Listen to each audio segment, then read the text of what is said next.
الثمن اللي هتدفعه علشان توصل للهدف بتاعك. دي حلقه مهمه ليه؟ يعني انا مش عايز وانا بحكي تبقوا حاسين ان حاجه جرت حاجه وان الدنيا مشيت تمام وان الدنيا سهله ومش عارف ايه وبتاع. لا، في مشاكل هتحصل، في ازمات هتحصل، هتضحي بحاجات كتير قوي قوي عشان الهدف الرئيسي بتاعك. فالحياه مش وردي، الحياه فيها صعوبات، احنا مش مكن، احنا بنطلع وننزل. من الاخر اوعى تبقى حاطط في دماغك انك هتفضل ماشي جامد للنهايه، او ان الموضوع اللي هو ماشي انت ريبوت. النهارده انت خسيت، او الاسبوع ده انت خسيت 3 كيلو، الاسبوع الجاي خسيت 3 كيلو، الاسبوع اللي بعده خسيت 3 كيلو، في خلال سنه تخس 50. مفيش حاجه اسمها كده. انت ممكن تبقى خسيت 18 كيلو فجاه تقف في النص، فجاه تنزل، فجاه نفسيا ما تكملش. فالحلقه دي مهمه قوي علشان هحكي لكم حاجات كتير ومواقف كتير خلتني برضو ايه اقع في النص. يعني انا الحلقه دي هقعد افتكر من الذاكره مواقف مثلا وقفتني شويه في النص، وهقعد احكي لكم عن حاجات اثرت عليا لحد دلوقتي، لحد وقتنا هذا مأثره عليا بسبب ان انا خدت طريق ما، الا وهو طريق الرياضه والتمرين والاكل وتظبيط الاكل وبتاع. فعشان كده الحلقه دي مهمه. ما تنسوش تعملوا لايك وفولو وسبسكرايب. مهم قوي مهم قوي ان انتوا تعملوا كده، لان ده هيفرق معايا جدا جدا في ان انا اكمل السلسله دي. واكتبوا لي في الكومنتات ايه الحاجات اللي انتوا عايزين ان انا اتكلم فيها. المهم انا كنت وقفت الحلقه اللي فاتت ان انا لقيت نفسي على لما غيرت بقى نمط حياتي من الدايت بتاع الدكاتره للدايت بتاع الحياه الصحيه وعبدوله صاحبي، وان انا خسيت 2 كيلو دهون ونزلت وطلعت كيلو ونص عضل، وان انا بقيت بروح الجيم باستمرار وبقى عندي روتين. انا استمريت كده فعلا شهر واتحمست لما لقيت نفسي كويس ودوست الشهر اللي بعده. طيب ايه اول حاجه دفعت الثمن فيها واتنازلت عنها؟ ان انا شخصيتي اتغيرت شويه. يعني انا بقيت شخص اميل للانطوائيه، وده لحد دلوقتي. يعني انا لحد دلوقتي ممكن الناس تستغرب من اللي انا بقوله ده عشان انا كنت بمرن جروب سيشنز ومعرفتهم بيا ان انا شخص ممكن اكون بهزر وبتعرف على الناس بسهوله وبتاع. بس لا، انا في جزء كبير من شخصيتي بقى انطوائي. سيبكم من شخصيتي ككوتش في فترات كتير، بس لا، اوفرول الناس اللي معايا في الشغل، اهلي صحابي وبتاع، هيبقوا عارفين حته ان انا بقيت شخص انطوائي لحد كبير. بصوا، مفيش حد بياخد كل حاجه في الدنيا. فانا كنت خلاص، كنت بدايه ان انا قررت ان انا مثلا الصحه اولويه، تمريني اهم حاجه في يومي، روتيني مش عايز اكسره. فدلوقتي انت لو كنت خيرتني في الوقت ده ان انا اروح الجيم ولا اقعد على القهوه، كنت اروح الجيم. فخلاص ما ترجعش بقى تعيط وتقول انا مش هعرف اقعد في الجيم، انا مش عندي بقى كواليتي تايم. هي الحياه اختيارات، وده اختيار نهايته صعبه وده اختيار نهايته صعبه. مش قصدي ان هما الاثنين وحشين، بس انت لو قعدت على القهوه وبقى ده روتينك كل يوم مثلا وانت في الاجازه، هتوصل في الاخر ان انت يا اما مدمن حاجه مش كويسه زي مثلا سجاير او شيشه، مدمن كوتشينه، مدمن طاوله، مدمن بلاي ستيشن، مدمن فاست فود، ومستمتع في الوقت ده وعندك كوميونتي لذيذه وممكن تكون بتضحك اكتر ومبسوط اكتر في اللحظه دي. فانت خسرت حاجه وكسبت حاجه، او ان انت عملت زي ما انا بقول مثلا، او زي ما انا عملت، فانت كسبت ان انت على المدى الطويل شكلك بقى احسن، جسمك بقى احسن، بقى عندك انضباط. بس في لحظتها انت مش مبسوط، في لحظتها انت ما عندكش او لا، انا كنت مبسوط بس يعني بتفتقد بقى جو اللمه والقهوه والقصه دي. من الاخر اللي انا عايز اقوله لك ان الحياه اختيارات، واي حاجه هتختارها هتكسب منها حاجه وفي المقابل هتخسر حاجه. فلازم تبقى عارف ان ده حاجه من الحاجات اللي هتقابلك، ان انت في الرحله شويه هتبقى وحيد، لان انت مش بسهوله هتلاقي حد يجي معاك في رحلتك. ممكن بعد كده بقى قابلت ناس جوه هناك بقوا معايا في رحلتي، زي هيما صاحبي مثلا، احنا اتعرفنا اصلا على بعض في التمرين فالدنيا مشيت. لكن مش هتعرف تجبر حد انك تاخده من ايده وتقول له احنا هنعيش الحياه دي، خصوصا انه ما عندوش نفس الاحتياج اللي عندك.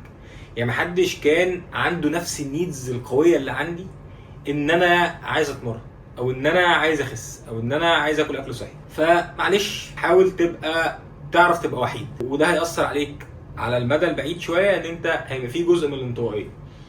ممكن تعمل الاثنين، وده بقى موجود دلوقتي شويه في الفكره بتاعت الكوميونتي بتاعت الجروب سيشنز والكروسفيت.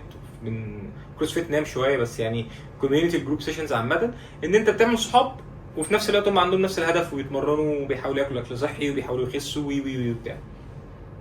او ان انت يبقى ليك مجموعه من الصحاب بتنزلوا الجيم تتمرنوا مع بعض والدنيا ماشيه، او بتعرف على حد جوه الجيم، فساعتها ممكن ايه حته الانطوائيه دي تقل. بس انا بحكي لكم على اللي حصل معايا واللي وارد يحصل معاك. ما تعتمدش على حد، يعني ما تقولش انا اروح الجيم لو انتيمي راح او لو صاحبي راح، لان وارد انتوا الاثنين تروحوا وواحد يكسل التاني.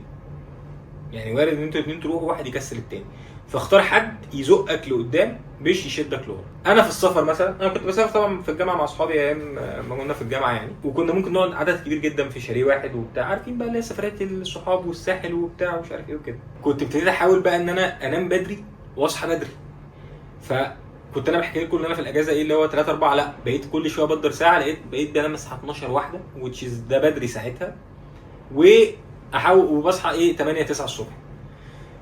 فسافر صحابي بيصحوا من النوم 5 6 مش عايزين يتحركوا من الشاليه. انا ما اعرفش ليه كان ساعتها في ترند كده، الترند ده اختلف دلوقتي، خلي بالكم الكلام ده زمان، بس يعني كان اللي هو احنا نصحى 5 6 نشرب لنا سيجارتين، بعد كده نفطر، وبعد كده ممكن نروح البحر وممكن ما نروحش، بعد كده نتغدى ونجيب اكل من بره مش عارف ايه، وبعد كده نقعد نلعب بوليس ستيشن كده، نشيش نجيب شيشه في البيت.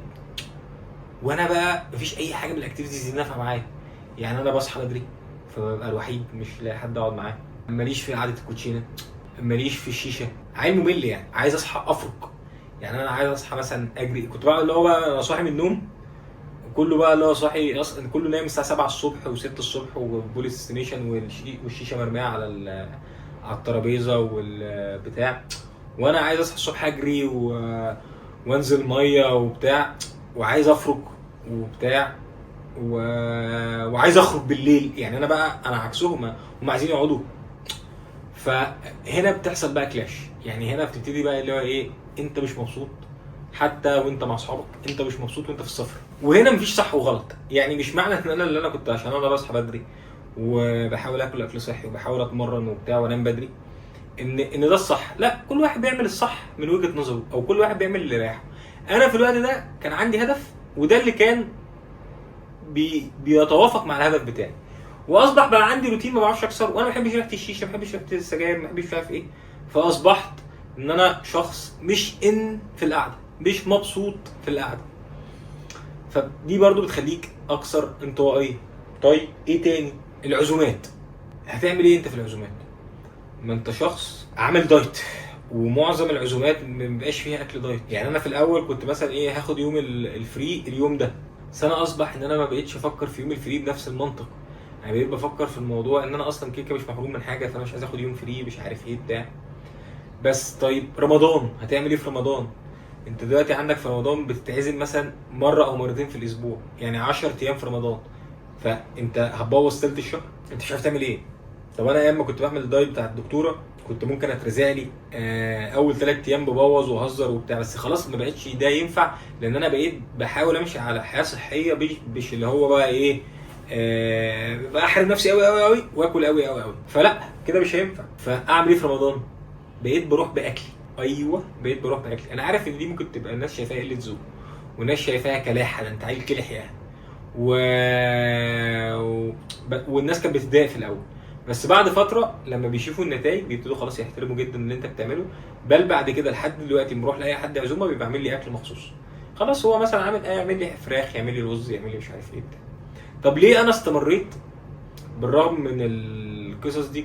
كل دي حاجات بتقابلك في الرحله، وبتيجي اوقات بتضعف. يعني انت بتيجي اوقات لا معزوم بيتضغط عليك، اكيد جت عليا اوقات وضعفت وقعت، اكيد جه عليا في وقت في سفر حاولت ان انا اسهر وابقى عشان ما بقاش قفيل او ما بقاش كده. اكيد كنت بحاول اواظب ما بين القهوه وما بين الجيم، او ما بين ان انا اخرج مع اصحابي وما بين الجيم. جت عليا وقعات عادي، بس انا خارج من الفتره دي انا قعدت مستمر 3 شهور في الجيم، انضباط رهيب، ماشي كويس جدا، بوزن وماشي وبخس، وكنت خسيت حوالي 7 8 كيلو كمان في الفتره دي، وصحتي احسن، شكلي احسن، وسطي قل، جسمي عرض من فوق. وكانت فتره مفصليه في حياتي، ومن اكتر الفترات اللي ابتدت تعودني على فكره الروتين. انا نسيت احكي لكم ليه كملت مع الدكتوره وليه فضلت اروح للدكتوره، ده اللي هحكي لكم الحلقه الجايه، وهحكي لكم ازاي الرحله بقى ابتدت تكمل بشكل اوسع وشكل اكبر، وازاي بقيت بفكر في الموضوع ازاي تخس كشكل مش على الميزان، ازاي تخس بشكل صحي بشكل ان انت عامل كده. هحكي لكم الحلقه الجايه كل التفاصيل.